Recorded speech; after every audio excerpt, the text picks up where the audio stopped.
الحمد لله نحمده ونستعينه ونستغفره ونؤمن به ونتوكل عليه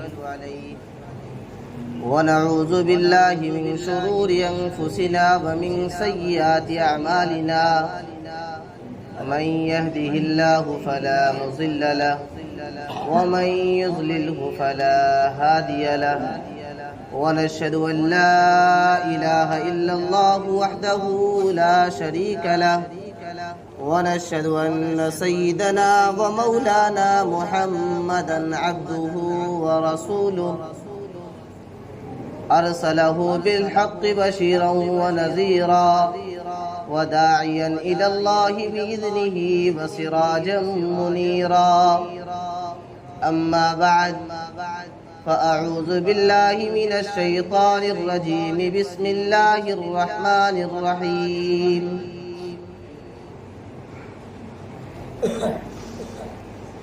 قل هل يستوي الذين يعلمون والذين لا يعلمون وقد قال النبي صلى الله عليه وسلم خيركم من تعلم القرآن وعلمه أو كما قال عليه الصلاة والسلام فإن خير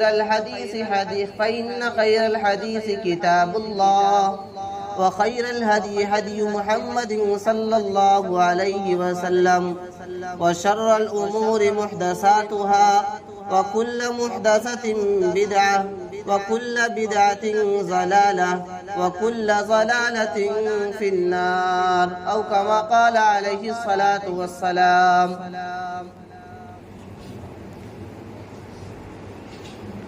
محترم حضرات، معزز سامعین کرام،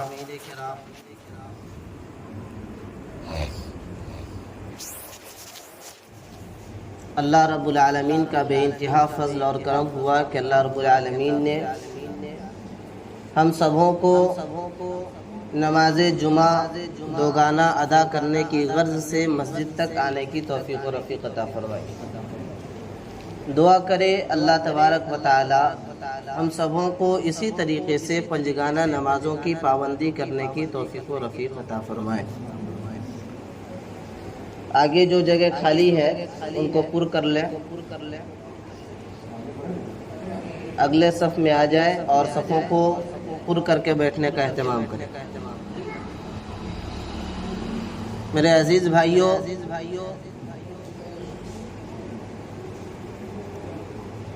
اللہ تبارک و تعالیٰ کا بے انتہا فضل اور کرم ہے کہ اللہ تبارک و تعالیٰ نے ہم سبوں کو دنیا کے 18,000 کم و بیش مخلوقات میں سے سب سے اشرف المخلوقات، سب سے بہترین مخلوق اور سب سے اچھا ڈھانچہ، خوبصورتی، جس کو جہاں ہونی چاہیے تھی وہاں رکھ کر کے اللہ تعالیٰ نے ہمیں پیدا کیا ہے۔ اور اس سے بھی 4 چاند والی بات یہ ہے کہ اللہ تبارک و تعالیٰ نے اشرف المخلوقات انسان میں سے ہمیں بنایا، لیکن اس انسان میں سے بھی ہمیں چن کر کے ایسے امت کے اندر پیدا فرمایا جس امت کے متعلق اللہ کے نبی سرکار دو عالم صلی اللہ علیہ وسلم ارشاد فرماتے ہیں کہ میرا جی چاہتا ہے کہ میں اپنے بھائیوں سے ملاقات کروں۔ میرا جی چاہتا ہے کہ میں اپنے بھائیوں سے ملاقات کروں۔ صحابہ نے پوچھا یا رسول اللہ، آپ کے بھائی وہ کون ہے؟ فرمانے لگے کہ جنہوں نے مجھے بغیر دیکھے میرے باتوں پر یقین کیا، جنہوں نے مجھے بغیر دیکھے میری دعوت پہ لبیک کہا، جنہوں نے مجھے بغیر دیکھے اللہ کو ایک مانا اور محمد رسول اللہ صلی اللہ علیہ وسلم کو اس کا رسول تسلیم کیا۔ تو 18,000 مخلوقات میں سے چن کر کے اللہ رب العالمین نے ہم سبوں کو سب سے بہترین مخلوق انسان کے شکل میں پیدا کیا، اور اس انسانوں میں سب سے بہترین امت محمدیہ صلی اللہ علیہ وسلم کے اندر پیدا کیا۔ اللہ ہمیں چاہتا ہے دوسرے مخلوقات میں بھی پیدا کر سکتا تھا، ہم کچھ کر سکتے ہیں؟ یہ بات اور یہ ٹیکنالوجی لوگوں کو سمجھ میں نہیں آتی ہے۔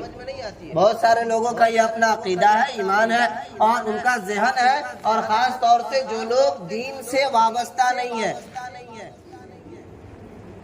جو لوگ دین کو نہیں سمجھتے، اللہ اور اس کے رسول کے فالوور نہیں ہے، ان کو یہ بات سمجھ نہیں آتی ہے کہ جو ہوتا ہے رب کی مرضی سے ہوتا ہے کہ نہیں ہے؟ جو ہو یہ کس کے مرضی سے ہوتا ہے؟ رب کے مرضی سے، اللہ کے مرضی سے ہوتا ہے۔ اللہ کے علاوہ کسی کی مرضی سے کچھ بھی نہیں ہوتا۔ لیکن کچھ لوگوں کا یہ ذہن بنا، جو لوگ سائنس کے طرف زیادہ رجحان کیے، ان کا اپنا یہ مومنٹ تیار ہو گیا کہ ہم اپنے ہاتھ سے جو کرتے وہی ہوتا ہے۔ بتاؤ، اگر اللہ تبارک و تعالی ہم میں سے کسی کو چاہتا گدھا بنا سکتا تھا نا، بیل بنا سکتا تھا، لیکن اللہ تعالیٰ نے بھی انسان بنایا، اور اس انسان کی رشتہ و ہدایت کے لیے، اس انسان کو اچھے راستے دکھلانے کے لیے، اس انسان کو چنیدہ راستوں پر چلنے کے لیے، انسان کو انسان بنانے کے لیے اللہ تعالیٰ نے کم و بیش 1,24,000 انبیاء علیہم السلام کو اس دھرتی پر بھیجا ہے۔ یہ آپ نے سنا ہے کہ نہیں سنا؟ میں کوئی نئی بات نہیں کر رہا، میری بھی بات وہی ہوگی جو بہت سارے علماء آپ کے سامنے کر کے چلے گئے، اور صدیوں سے باتیں بتائی جا رہی ہے، اور اس امت کو سکھایا پڑھایا جا رہا ہے، پھر بھی یہ امت ماننے کو تیار نہیں ہے۔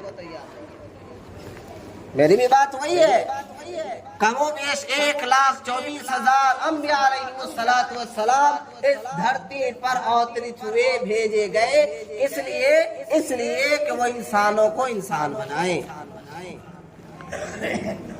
سبوں نے لوگوں کو دعوت دیا، اپنے اپنے قوم کو، اپنے ساتھیوں کو، اپنے قصبوں کو سکھایا، قولوا لا الہ الا اللہ تفلحوا، کہ اے میرے قوم کے لوگوں، تم لا الہ الا اللہ کہو، کامیاب ہو جاؤ گے۔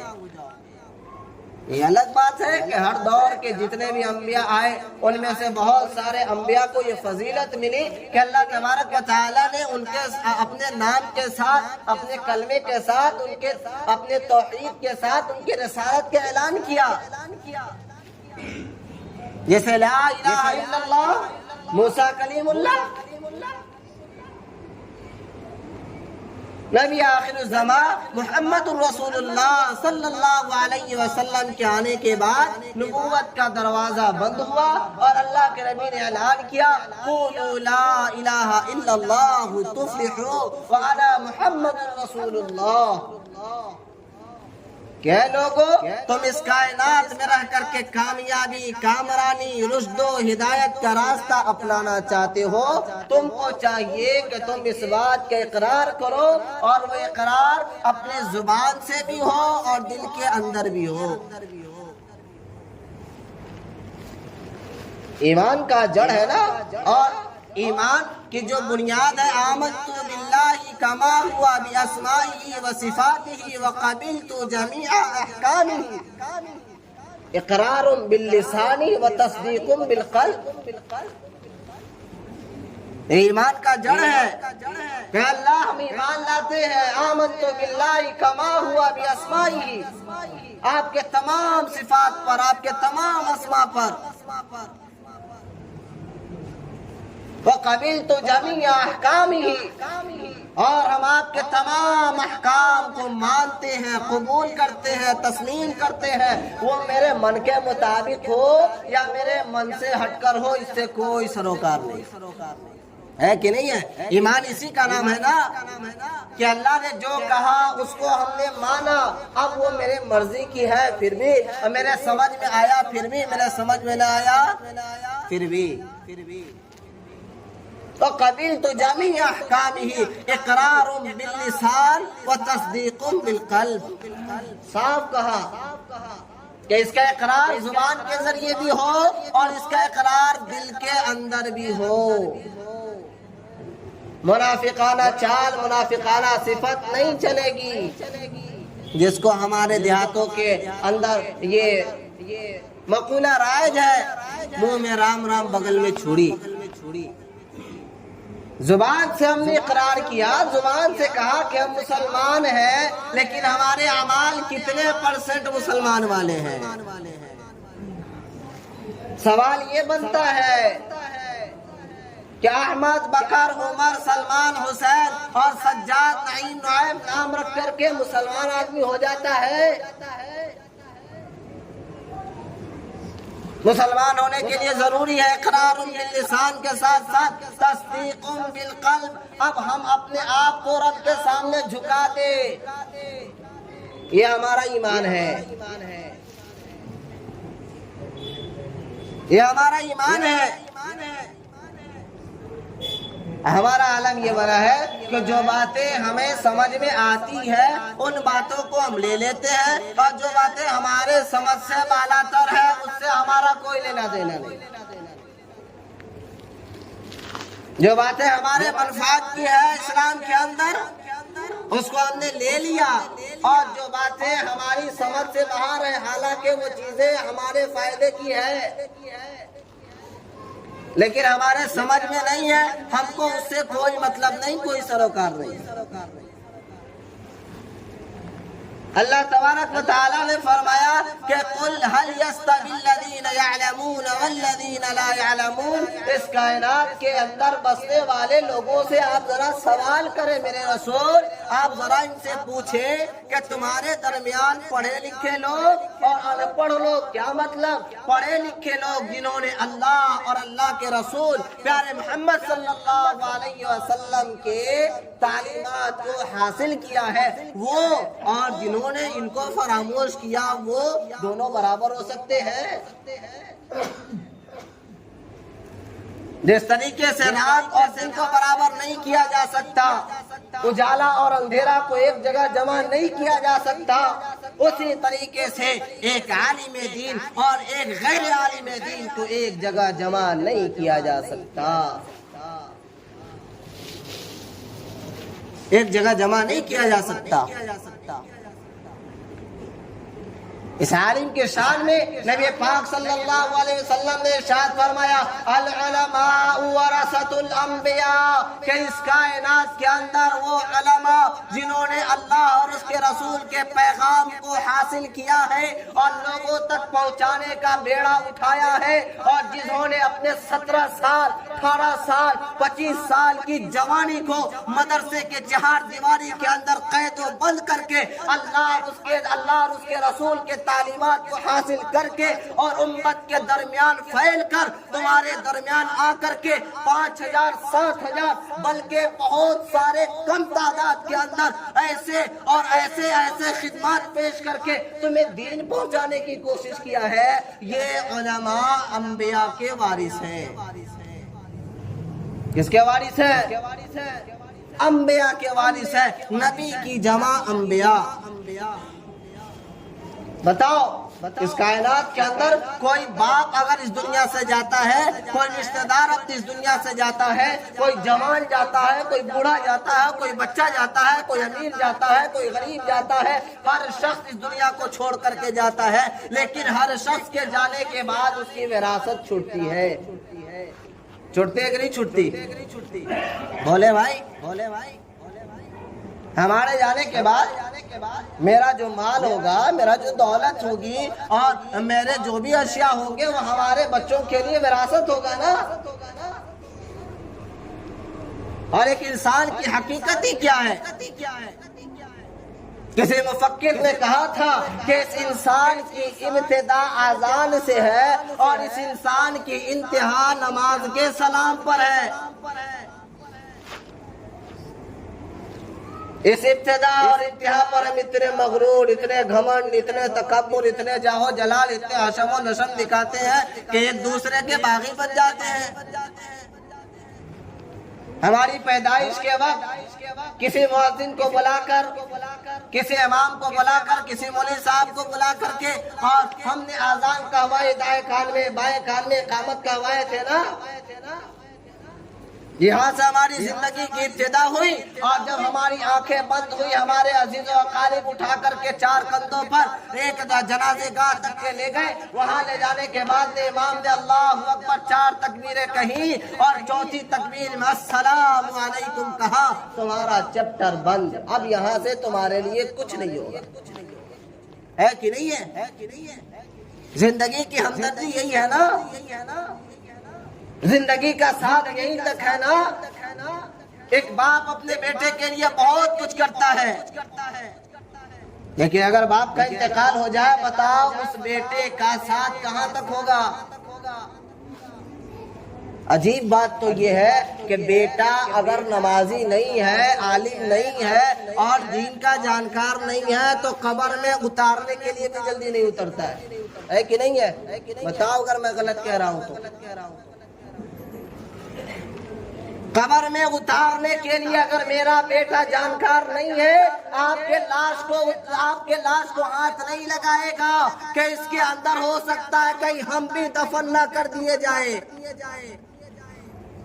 اس بیٹے کے لیے ہم اتنے کچھ کرتے ہیں، جس بیوی کے لیے ہم اتنے کچھ کرتے ہیں، ہر طرف سے جھوٹ بول کر کے اور ہر طرف سے لوگوں کو دغا دے کر کے، بھائی سے دشمنی کر کے، ماں باپ کو لات مار کر کے، گاؤں سماج کو چھوڑ کر کے، عزیز و اقارب سے دوری بنا کر کے، جس بیوی کی خوشی کے خاطر اس کا کوئی انتہا نہیں ہوتا، ہم سب کے باغی بن جاتے ہیں، دنیا ہمارا دشمن بن جاتا ہے، لیکن اس بیوی کا ساتھ کہاں تک ہوتا ہے؟ جب تمہارے 4 کندھوں پہ جنازے نکلیں گے اس کے 2 آنسو بہ کر کے رہ جائیں گے۔ بہت زیادہ نیک بیوی ہے تو 40 دن اور 4 مہینے اور 4 مہینے 13 دن کی عدت گزار کر کے اپنے غم کو بھلانے کی کوشش۔